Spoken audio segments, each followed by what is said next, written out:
Hey guys, welcome to our book review, and today we're gonna talk about War and Peace by Leo Tolstoy.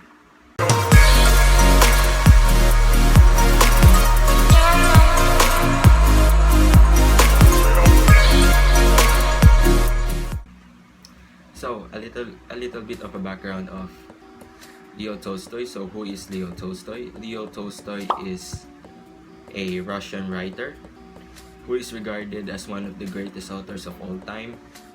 He received multiple nominations for the Nobel Prize in Literature every year from 1902 to 1906, and nominations for the Nobel Peace Prize in 1901, 1902, and 1910. And that he never won is a major controversy. He was born on September 9, 1928 and died on November 20, 1910. So in additional background for Leo Tolstoy, his experience in the army and two trips around Europe in 1857 and 1860 to 61 converted Tolstoy from a dissolute and privileged society author to a non-violent and spiritual anarchist. Others who followed the same path were Alexander Herzen, Mikhail Bakunin, and Peter Kropotkin. During his 1857 visit, Tolstoy witnessed a public execution in Paris, a traumatic experience that marked the rest of his life. In a letter to his friend Vasily Botkin, Tolstoy wrote, "The truth that is that the state is a conspiracy designed not only to exploit, but above to corrupt its citizens. Henceforth, I shall never serve any government anywhere." That is Tolstoy's additional background, and this is one of the reasons why he wrote War and Peace. So why did Leo Tolstoy really wrote War and Peace?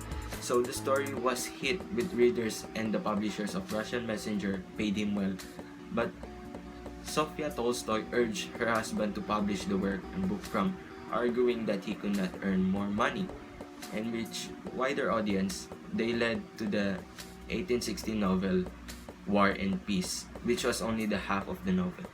So about this story, it was about the execution of the public execution in France, which also led to a love story. So next we have the summary. Heads up to you, Kenny Guarino.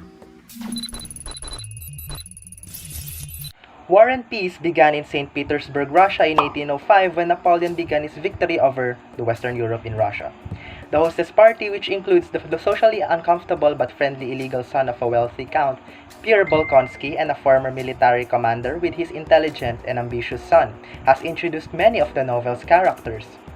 We also meet the sly and shallow families of the Kuragin, including Vasily's wily father, his hunter Anatole's son, and Helene's beautiful daughter. We are introduced to the Rostovs, the noble Moscow family, including Natasha's bustling daughter, Sonia's silent cousin, and Nicholas' impetuous son, who recently joined the army led by the former General Kutuzov. Lise, Andrew's wife, births the child just as Andrew comes home. In the midst of this family shock, Lise died when she was born, leaving devoted sister Andrew, Mary, to raise her mother. In between time, Pierre leaves his wife and becomes engaged in the spiritual practice of Freemasonry, dissatisfied with married life. He continues to use teachings of the tradition for his estate administration and share these lessons with his cynical friend Andrew, who is doing the utmost to change the government of Russia. In the meantime, the fortunes of the Rostovs family have failed owing in part to the gambling debts of Nicholas. The Rostovs intend to sell their beloved Otradno family house. Despite his earlier vow to marry Sonia, Nicholas is invited to marry a rich heiress. Nicholas' military career continues, and Napoleon and Tsar Alexander have seen the Great Peace. Natasha grows up, attends her first ball, and is loved by many men before he gets attached seriously to Andrew. Andrew's dad objects to marriage and insists that Andrew wait 1 year before marrying Natasha. Natasha hesitates to make this request, and Andrew is leaving for a holiday. After Andrew leaves, his dad returns to Mary, who embraces violence with Christian forgiveness, irregular and inhuman. Meanwhile, Anatole Kuragin, who professes his affection, is appealed to Natasha. Finally, she realizes she loves Anatole and plans to elope with him. But the scheme does not succeed. Andrew goes home to refuse Natasha because of Anatole's involvement. Pierre consoles and feels an attraction for Natasha. Natasha falls ill. Natasha falls ill. Napoleon invades Russia in 1812 and Tsar Alexander declares war unwillingly. Then Andrew goes back to active duty.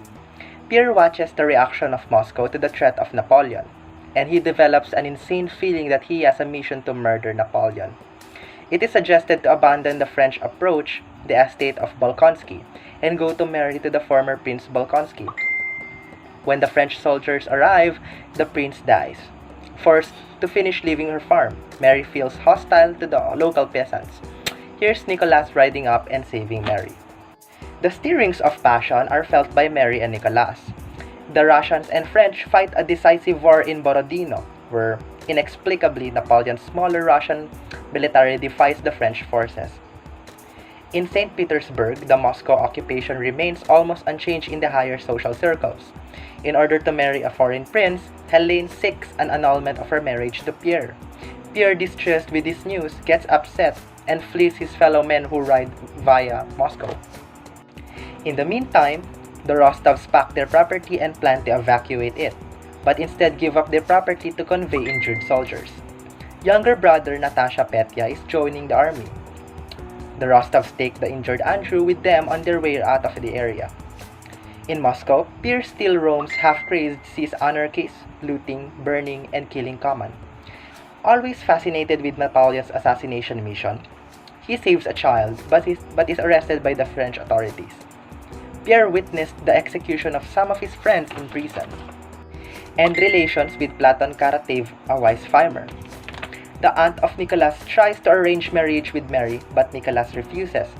Recalling his devotion to Sonia, the wounded Andrew is visited by Mary in the Rostovs, and Natasha and Mary grow closer.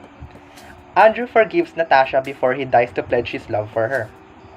General Kutuzov takes the Russian forces back to Moscow, which after their defeat, the French eventually abandoned in Borodino.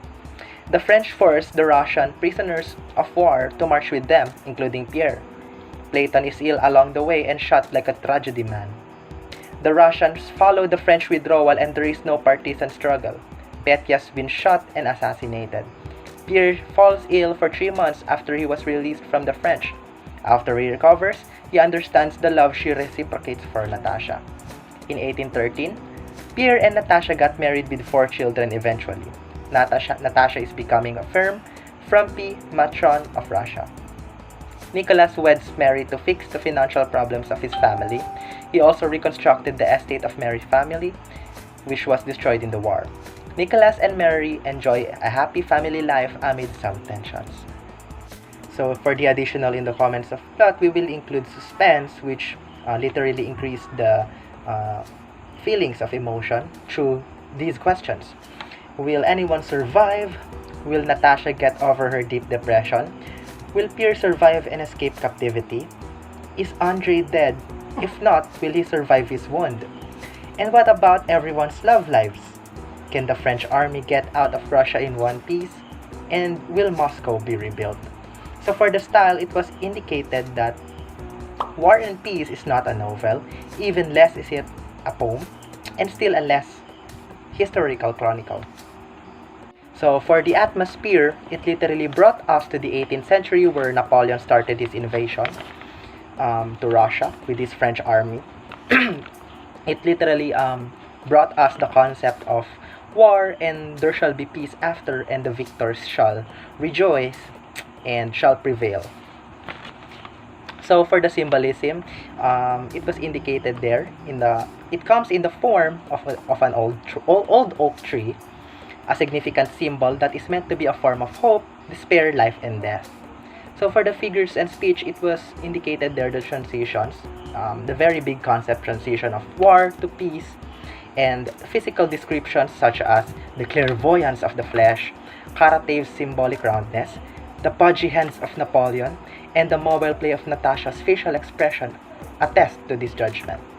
So it was also included there the interior monologue and the irony, the way he handles Pierre's initiation into the Masons and his slight treatment of Pierre's methods to better the lot of his peasants.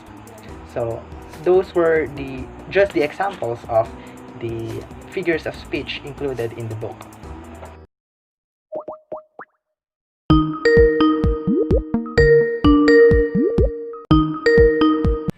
So Leo Tolstoy's have a movement style of realism, and two of his books were regarded as the finest novels have written. These two books are the War and Peace 1865 to 69 and Anna Karenina's 1875 to 79, 77 rather. And these two books have little similarities with regards to the character's behavior. Where in War and Peace, many of the characters have experienced spiritual change, and this is because of the extreme situations they have faced. Like for example, Prince Andre, where we all know Prince Andre who suddenly dies in the novel, and so he learned about the religion during the time when he was close to the end of his life, while his sister Mary, who have felt Christian commission, which is like a reaction to his soul, to her soul, for the treatment they have received from their father. And with with Anna Karenina's, the same change have possesses in this novel, but perhaps it's only fewer and less profound. And according to my research, since I still did not yet read the book, well, based on it, Levin comes late to the game with his agnostic semi-religious conversion after he marries his wife Kitty, who years later humiliated by Anna Karenina's eventual lover. But still, she discovered her fate while working in an hospital resort. Now, for the context of the novel, first is when Russia declares a war in response for France or Napoleon's invasions to them. Second is when Prince Andrei was so true to his social life and becoming a assistant for General Kutuzov, which is the reason why he leaves his wife Liza behind, with who is pregnant with their only child. Third is when Pierre discovered that his wife Helene was cheating on him. So next on the predictions in the story. So the predictions in War and Peace is that we thought that the story has a tragic ending, and in fact a love story like Romeo and Juliet. But War and Peace is a different story and further away from the story of Romeo and Juliet, since it's all about war between countries like France and Russia, and a love story between Leo Tolstoy and his wife Sofia. And now for the conflict of the novel.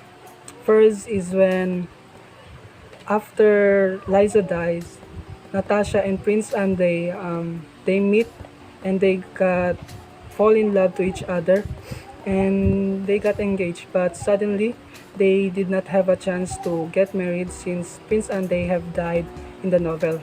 Second is when Pierre had a gunfight with the lover of his wife, which is Blokov, but for him that was totally horrified, so they just got divorced and he become a Freemason who is secretly in love with Natasha.